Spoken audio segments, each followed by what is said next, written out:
আমার মধ্যে কেমন। যেই যুবক তোর হাতের টাকা নিতে পারে না, সেই যুবক তোর অত দূর যে দর্শন করলো কিভাবে?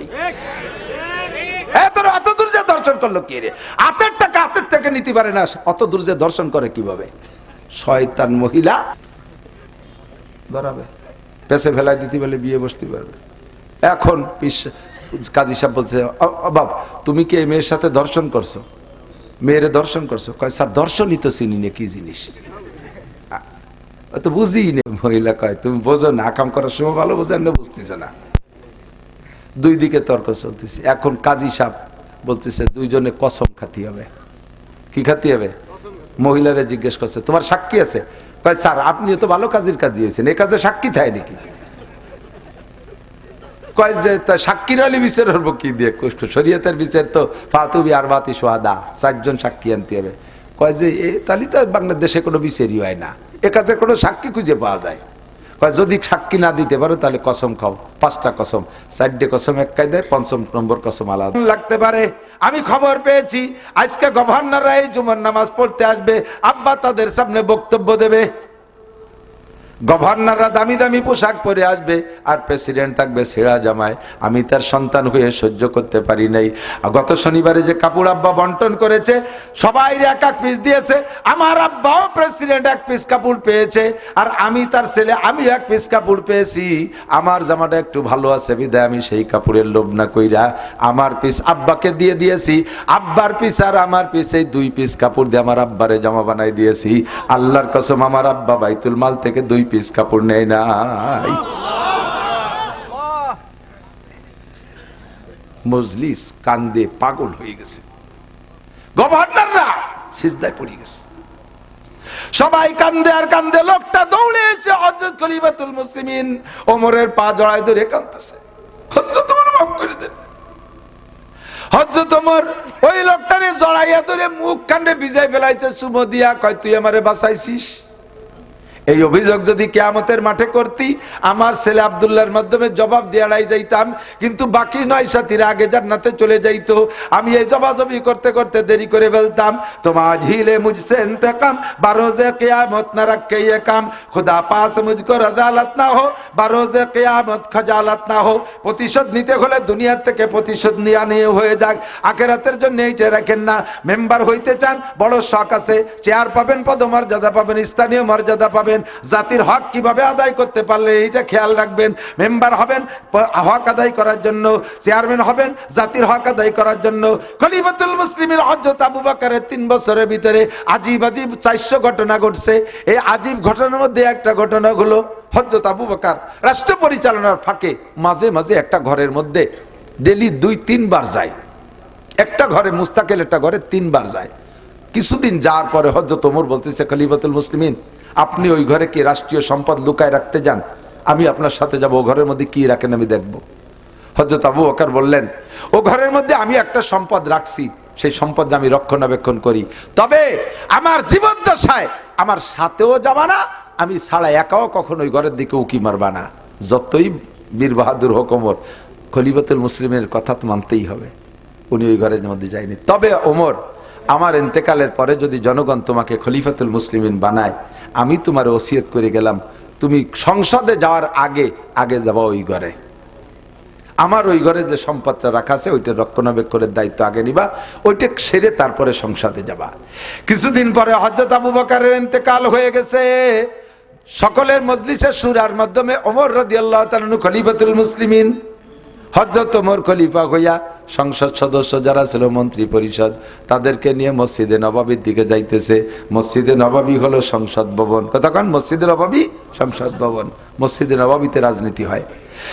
রওনা দিয়ে একটু আগাইয়া হঠাৎ করে মনের মধ্যে কামড় দিছে, আরে আবু বকর তো আমাকে একটা দায়িত্ব দিয়েছিল ওই ঘরের সম্পদ আগে দেখার, সংসদ ভবনে যাওয়ার আগে, মসজিদে যাওয়ার আগে। এ সাথীরা তোমরা মসজিদে যাও, আমি আবু বকরের ওসিয়াত পালন করে আসি। হযরত ওমর ওই জায়গা থেকে সেই ঘরের দিকে গেছে। ঘরের ভিতরে ঢুকে যে দেখে এক আজীব এলাহি কারখানা। অনেক বয়সী এক বুড়ি বিছানায় পেশাব পায়খানা করে একেবারে নষ্টভষ্ট হইয়া, বুড়ির চক্ষু অন্ধ, কানেও তেমন শোনে না, মুখের মধ্যে মধ্যে দাঁত নাই, মুখের ভিতরে ক্যান্সার হয়ে গেছে, গালের এই লাগাম বেয়ে বেয়ে নাল পড়তেছে, ময়লা পড়তেছে। এভাবে বুড়ি হা করে চক্ষু বন্ধ করে বলতেছে, বাবা আবু বকর তুমি কখন আসবা, আমারে কখন পরিষ্কার করে দিবা, আমারে কখন খানা খাওয়াবা। হযরত ওমর যে ঢুকে দেখে আশ্চর্য, আরে কপাল, কি অভিযোগ করেছি আর কি আমাকে দায়িত্ব দিল, কি এসে পাইলাম। বুড়ির সাথে কথাবার্তা না বইলা তাড়াতাড়ি বাসায় যাইয়া সংসদ সদস্যদের বললেন, তোমরা থাকা, আগে আমি অন্য কাজ করে আসি। বাসায় যে স্ত্রীকে বলছে, স্ত্রী একটা খেদমত আমাকে আবু বকর চাপাই দিয়ে গেছে, দেশের মানুষ রাষ্ট্রের দায়িত্ব দেশে, তার চাইতে কঠিন দায়িত্ব আবু বকর দিয়ে গেছে। দ্রুত তুমি মিষ্টি করে হালুয়া পাকাও, নরম করে তাড়াতাড়ি ঠান্ডা করো, খাবার দাও আমার কাছে, আমি খেদমত করে আসি। বিস্তারিত বলার পরে স্ত্রী বলছে, আমি আপনার সাথে যাব। কয় না, তুমি খলিফাতুল মুসলিমিন না, এ দায়িত্ব তোমার না, এ দায়িত্ব আমার। কিয়ামতে আল্লাহ পাক আমাকে বলবে, তোমার রাষ্ট্রের ভিতরে একটা বিধবা বুড়ি মহিলা এমন করে কষ্ট পাচ্ছিল, তুমি কি খেদমত করেছো, এই প্রশ্ন আমার হবে, তোমাকে হবে না। তুমি থাকো, আমি যাই। হযরত ওমর খানা নিয়ে যাইয়া বুড়ির সাথে কথাবার্তা না বইলা প্লেটের থেকে হালুয়া নিয়া মুখের উপরে যখন লাগছে, আঙ্গুলের ছোঁয়া যখন লাগছে, সঙ্গে সঙ্গে বুড়ি চক্ষু বন্ধ, অন্ধ বুড়ি দেখে না, হাত কান ধরে ফেলছে। হাত ধরে মুখটা বন্ধ করে বলে, বাবা তুমি মুখে খাবার দিবা না, আগে তুমি বলো তুমি কে, তোমার পরিচয় বলো, তুমি কে। বুড়ি অন্ধ, বুড়ি দেখছে না আবু বকর না ওমর। হযরত ওমর বলে, বুড়ি আমি যে কেউ হই না কেন, তুমি খাবার খাও। কয় না, তুমি আগে বলো তোমার পরিচয় বলো, তুমি কে। কয় আমি তোমাকে খানা খাওয়াই তো কে। কয় যে না, এ সেই ব্যক্তি না, তোমার পরিচয় বলো। হযরত ওমর বলতেছে না, হযরত বুড়ি বলতেছে, আল্লাহর কসম সম্ভবত আমার আবু বকর দুনিয়ায় নাই। ও বুড়ি তুমি কিভাবে বুঝতে পারলে আবু বকর নাই? কয় আবু বকর আমাকে এভাবে খানা খাওয়ায় নাই। আবু বকর খানা নিয়ে এসে আগে আমার বেড বিছানা পরিষ্কার করে, আমার কাপড় চোপড় পাল্টাইয়া পরিষ্কার করে ধুয়ে মুছে সাফ কইরা এরপরে আবু বকর খানা খাওয়ায়। প্রথম আমাকে হাত দিয়ে খাওয়াইছে, এখন আমি মুখের অবস্থা ভালো না বিদায় আবু বকর আমাকে জিব্বেই করে খানা খাওয়াইতো। আবু বকর জিব্বে আমার মুখের সাথে দিয়ে খানা খাওয়াইতো। হাত যখন মুখে লাগছে আমি বুঝছি আবু বকর না। বলো আমার আবু বকর কেমন আছে? এমনিতে আবু বকরের জ্বালায় ওমর পাগল হয়ে গেছে। আর বুড়ির এই বক্তব্য আবু বকর ওমর সহ্য করতে না পারে। বুড়ি তুমি আমার হাতের খাবার খাও, তোমার আবু বকর আর দুনিয়ায় নাই, তোমার আবু বকর চলে গেছে, আজকে ইন্তেকাল করেছে, এই জন্য খাবার আনতে দেরি হয়ে গেছে। পরবর্তী খলিফাতুল মুসলিমিন আমি, আমার হাতের খানা খাও, তোমার আবু বকরের খানা আর পাবা না। হযরত ওমরের মুখে কান্না কান্না কণ্ঠে এই বক্তব্য শুনে বুড়ি একটা চিৎকার মারে স্টক করে জায়গায় দুনিয়ার থেকে বিদায় নিয়ে গেছে। হযরত ওমরের হাতের খানা আর খাই নাই, ওমরের খানা আর খাই নাই। আল্লাহু আকবার। বুড়িকে আল্লাহ পাক রব্বুল আলামিন এভাবে বুড়িকে দুনিয়ার থেকে নিয়ে গেছে। ইজা কানা উমারাকুম খিয়ারাকুম ওয়া আগনিয়াকুম সুমুহাকুম। আল্লাহর নবী বলেন, যখন তোমাদের দেশের নেতারা হবে এইরকম ভালো মানুষ, আবু বকরের মতো ভালো মানুষ, ওমরের মতো ভালো মানুষ, উসমানের মতো ভালো মানুষ, আলীর মতো ভালো মানুষ, খুলাফায়ে রাশেদিনের মতো যখন হবে ভালো মানুষ, কয় তাই কি আর কিয়ামতের আগে সম্ভব? কেন সম্ভব না? আফগানিস্তানে যান, কেন সম্ভব না? আফগানিস্তানে যান। যেই আফগানি মুল্লাদেরকে এতদিন তালেবান জঙ্গিবাদ করে গালি দিয়েছেন, যাদের বক্তব্যের সাথে সুর মিলে বক্তব্য দিয়েছেন, এখন যে দেখেন তারাই সেই তালেবানদের জুস খায়। তালেবানদেরকে আল্লাহ পাক এমন ফল ফুলে ফলে ভরা ভরা করে দিয়েছে, তাদের ডালিমের রস আমেরিকা এখন এক্সপোর্ট হচ্ছে। আমেরিকানরা এখন আফগানি জুস পাইলেও অন্য কোনো জুস খায় না। তাদের পার্লামেন্ট দেখলে মনে হয়, তাদের সংসদ ভবন দেখলে মনে হয় যেন এইটা খোলাফায়ে রাশেদিনের সংসদ। তাদের সদস্যদের দেখলে মনে হয় মাথায় তাদের এত বড় পাগড়ি, কি তাদের সুন্নতি চেহারা, কি তাদের জুব্বা। কয়েকদিন আগে আমার বাড়ির মাদ্রাসায়, সুলতানশি মাদ্রাসায় 8 জন আসছিলেন আফগানি মুজাহিদ তবলিগ জামাত, 12 জন আসছে, 4 জন বাঙালি, 8 জন আফগানি। বিস্তারিত শুনলাম, তাদের দিকে তাকায় থাকতে মনে চায়। আমার মনে হয় বাংলাদেশের 100 পীরের চাইতে আফগানের একজন মুজাহিদের মর্যাদা আল্লাহর কাছে বেশি। পীর সাইজা খানকা জবাইয়া বইছে, তাকে মুরিদ বেচে খাও, মুরিদদের দিয়ে বইছে খাও জায়গায় বইছা। আর সে বেটারা কাফেরদের সাথে 40টা বছর রাশিয়ান আর আমেরিকানদের সাথে যুদ্ধ করে আল্লাহর রহমতে বিজয় অর্জন করেছে। শতভাগ ইসলামী হুকুমত। জিনার বিচার হত্যা, জিনার বিচার যা শরীয়তে আছে 2 প্রকার। বিবাহিত হলে পাথর মেরে শেষ করে দেওয়ার কথা আছে। আসসালামু আলাইকুম।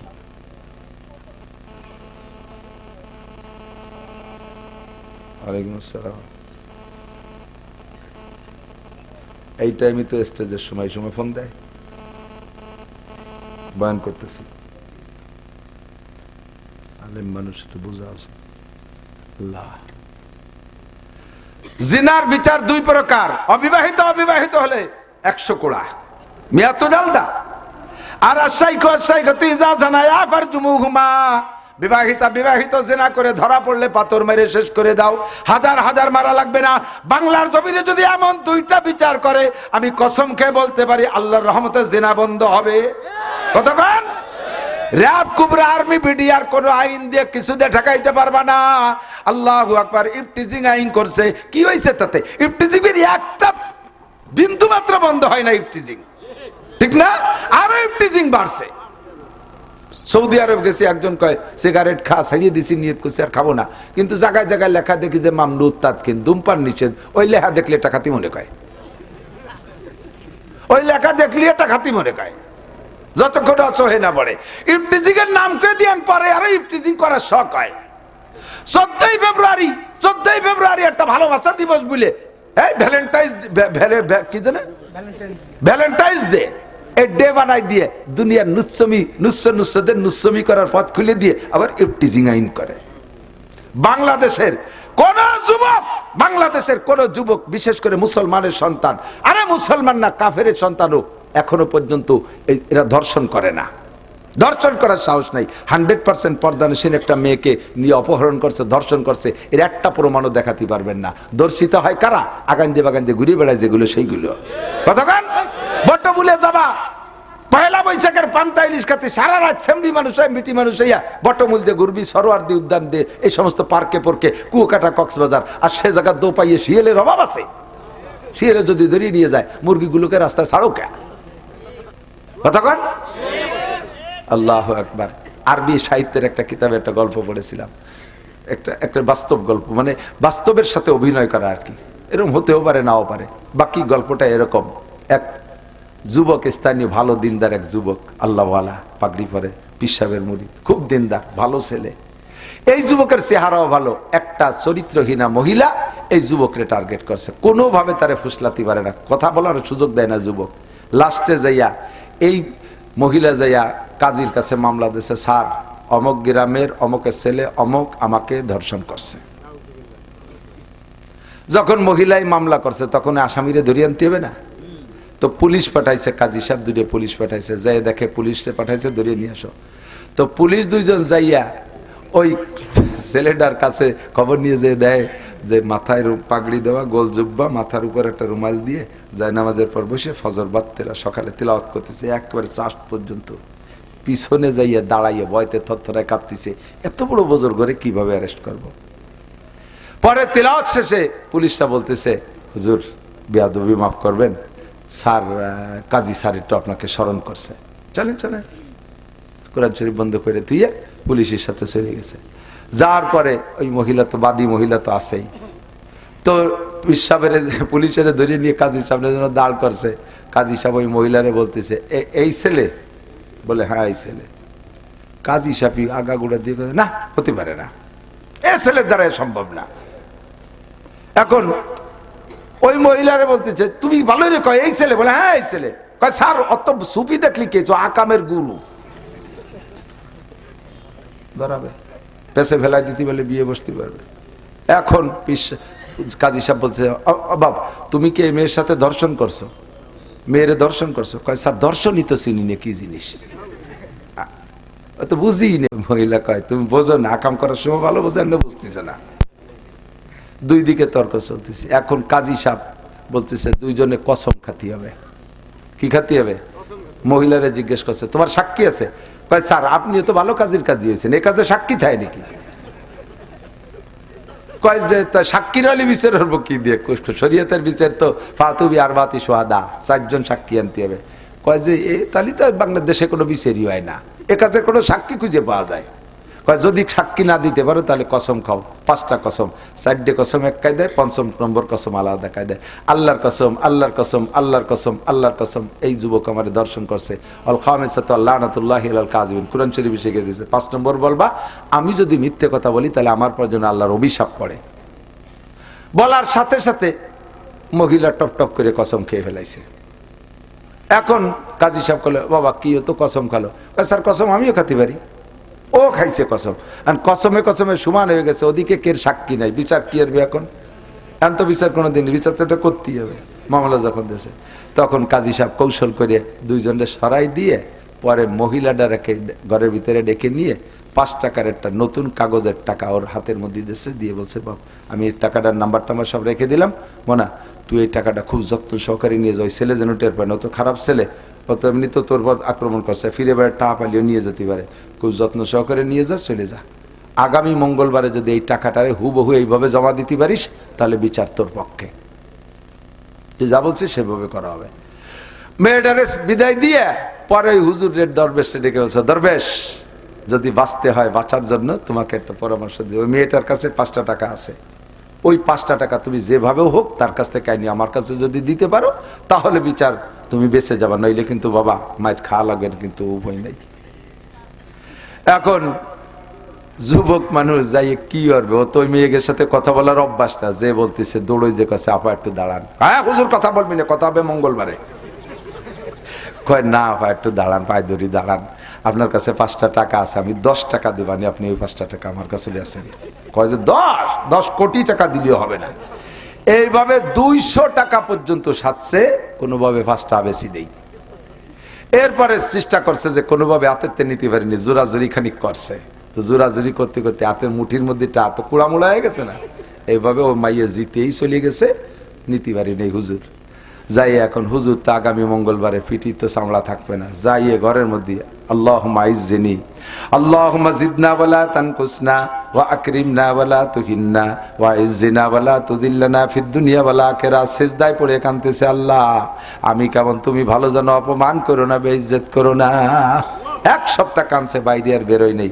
আরো মহিলা তো দিন যায় আর মঙ্গলবার গনে, কবে মঙ্গলবার আসবে বিচার ঠিক মতো পাবো।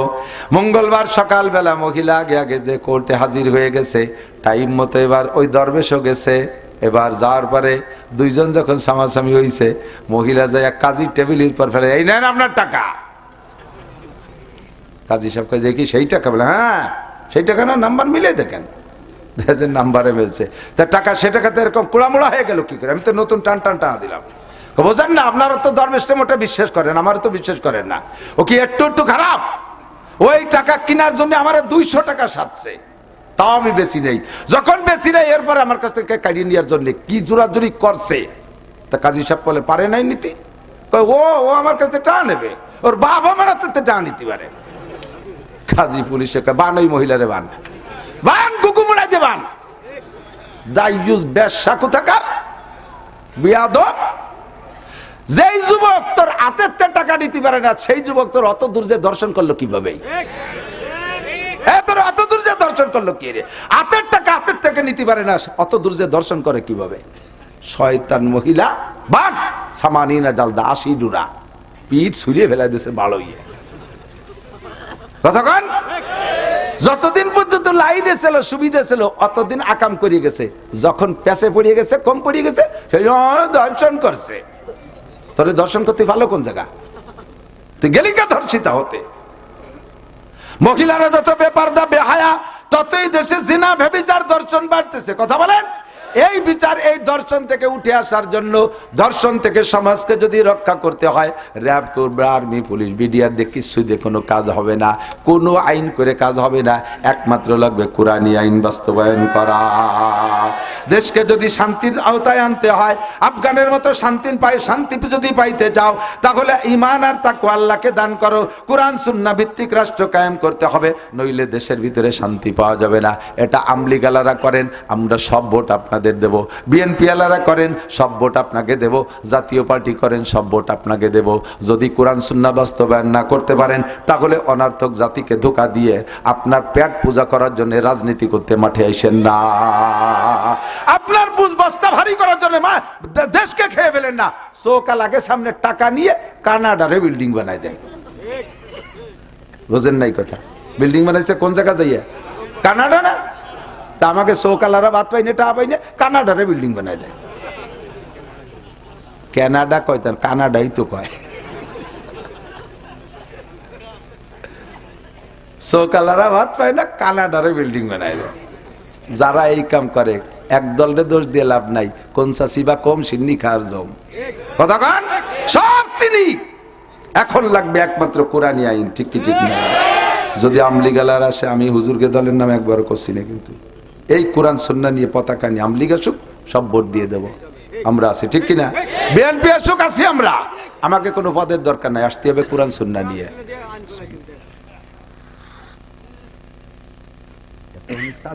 বুড়ো কালে দুই ডক্কাই পারি না। ইজা কানা উমারাউকুম খিয়ারাকুম, শান্তির কথা আল্লাহ বলছে দুইটা, ঈমান আর তাকওয়া। আর নবী বলছেন যে তোমরা যদি দুনিয়ারে শান্তি জান্নাত বানাইতে চাও, এক নম্বরে তোমাদের নেতারা হবে দিনদার, ইমানদার, পরহেজগার, আল্লাহ ওয়ালা বুজুর্গ। দুই নম্বরে ওয়াগনিয়াউকুম সুমহাকুম, তোমাদের সমাজের ধনীরা হবে দানবীর।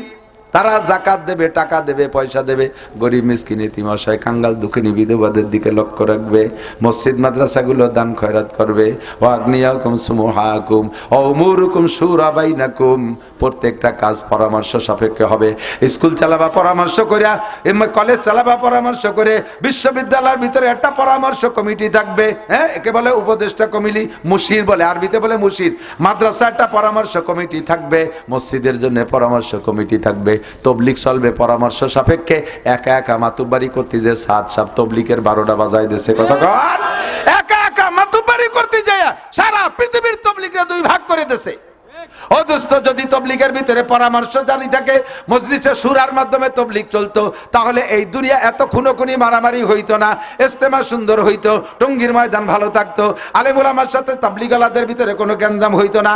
আমি হাজার হাজার মাহফিলের ভিতরে তশকিল করে হাজার হাজার সাধারণ পাবলিকরে তবলিগে পাঠাইছি। কিন্তু দোস্ত, এখন কথা বলতেই শরম লাগে। কয় যে হুজুর, তবলিগ আপনাকে দুই দল, কোন দলে যাব? কোন দলে যাব? কারণ মশওয়ারা থাকলে, পরামর্শ থাকলে এইটা হতো না। একক মাতুব্বারিতে চলে যাওয়ার কারণে এই ঝামেলা।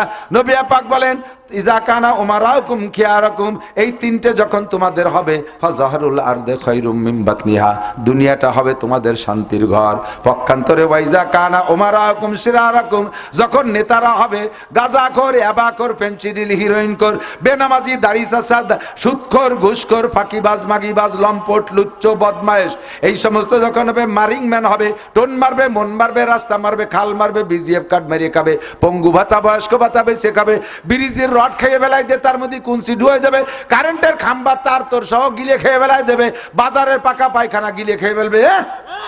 এইরকম যখন তোমাদের নেতা হবে, ও আগ্নিয়াও কুম্ভখালা, কুমার ধনী মানুষ যত কৃপণ হবে, ও মৌরুকুমিলা নিসাইকুম, সংসার থেকে সংসদ পর্যন্ত মাতুব্বারি করবে বউরা। এনে 100 টাকা দিতে যাই ফগেরিতে বেরোয় থুয়ে দিছে, দেবেন না? কয় না, যদি নানটুরমা শোনে তাহলে আমার বাড়ি উঠতে দেবে না রে। হ্যাঁ, নানটুরমার ভয়তে 100 টাকা দান করতে পারে না। কথা কয় টাকা, ঠিক না? কামাই হরেন আপনি, ক্যাশিয়ার বানাইছেন বউরে। বউর কাছ থেকে না শুনে কোথাও কিছু করা যায় না। সংসারের মাতুব্বার বউ, ওয়ার্ডের মাতুব্বার বউ, ইউনিয়নের মাতুব্বার বউ, উপজেলার মাতুব্বার বউ, অফিস আদালতের মাতুব্বার বউ, একেবারে হাইকোর্ট পর্যন্ত সব জায়গা বউ, সংসদের মাথা পর্যন্ত সব জায়গা মহিলা। যখন তোমাদের অবস্থা এমন হবে, হুজুর কয় ফাবাতানুলার দেখাই রুমিন জাহরিয়া, দুনিয়া শান্তির আশা করো না, ইমানের সাথে মরতে পারো নাকি তাই দেখো। আল্লাহ পাক আমাদের শান্তির আসবাব জোগাড় করে দিক। সবাই বলেন আমিন, জোরে বলেন আমিন। আমি কোনো রাজনৈতিক দলরে খারাপ কইছি নাকি? হ্যাঁ, কইছি খারাপ? কোনো দলরে খারাপ কইছি নাকি? সব দলরে পেশ সংসার হচ্ছে। বরিশালের কাছে পেশ সংসার, প্রশংসা করছি, কাজ হলো যে দলই এই দুইটা পতাকা নিয়ে আসবে আমরা তাদের সাথে আছি। কথা কোন ঠিক কি ঠিক না? বহুকাল ধরে দেখছি, একটা বার অন টেস্ট আল্লাহর একটু ট্রাই করেন, আল্লাহরে ভোট দিলে আল্লাহ শান্তি দেবে আফগানে দেশে বলে শুনলাম, দেখি বাংলাদেশে একটা বার দেয় নাকি ওয়ান টেস্ট একটা বার আল্লাহরে, যদি আল্লাহ না পারে পরের বার কোজালা তুমি পারো না, আমরা ফিরে জায়গায় চলে যাচ্ছি, নৌকালারা নৌকায় দাঁড়িয়ে শেষালারা দাঁড়িয়েছে, চলে তুমি ফেল, এই করে সরিয়ে চলে যাবো। কথা কর না কেন? কিন্তু আল্লাহ ফেল করা জাত না। আল্লাহ পাক কবুল করুক, বলেন আমিন। ভাষাগত ত্রুটি বিচ্যুতি মার্জনীয়, যা বলেছি শুনেছি, আল্লাহ আমল করা তো কি টানে। আসেন সবাই আগে বসেন, এটা টান দিতে করছে। এক মাঠে 2 চাষ দিলে মাটি নষ্ট হয়ে যায়। হজে যার নিয়ত আছে আপনাদের? হ্যাঁ, কারা কারা হজে যাবেন? আমি যাবো ইনশাআল্লাহ, আমি রমজান উমরায় যাবো। যাবেন? আমার সাথে যোগাযোগ করেন ইনশাআল্লাহ। যাবেন ইনশাআল্লাহ? আল্লাহ কবুল করুক ইনশাআল্লাহ। যারা হজে যাবেন